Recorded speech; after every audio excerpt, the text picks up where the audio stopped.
This Canadian serial killer didn't stalk strangers, she was hired to take care of them.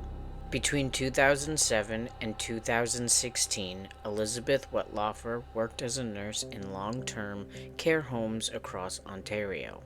Her patients were elderly, medically fragile, and completely dependent on the people around them. Families trusted the staff. Facilities trusted their hiring process. And for years, no one questioned what was happening. Residents began dying quietly, one by one. There was no obvious crime scenes, no signs of struggle. Death certificates listed natural causes, things that wouldn't raise alarms in a long-term care setting. At the time, it all looked normal. What no one knew was that Wetlaufer was injecting insulin into patients who didn't need it. Insulin is a drug nurses handle every day, which made it almost invisible. But in the wrong dose, especially for vulnerable patients, it can be deadly. That's how it stayed hidden. Not because there was no danger, but because the danger looked like routine care. What finally exposed everything wasn't even an investigation. It was a confession.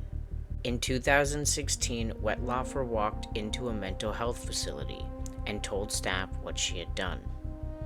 She admitted to killing 8 patients, attempting to kill others, and assaulting several more.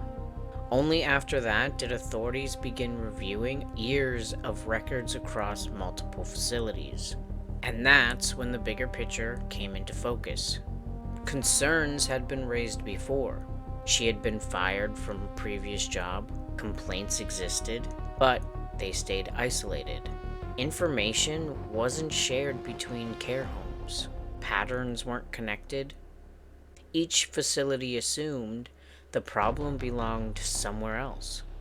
In 2017, Wetlaufer pleaded guilty and was sentenced to life in prison, with no chance of parole for 25 years. A public inquiry followed, not just to understand what she did, but how the system allowed her to keep moving, unchecked for nearly a decade.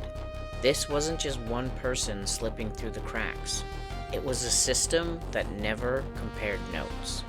So here's the uncomfortable question.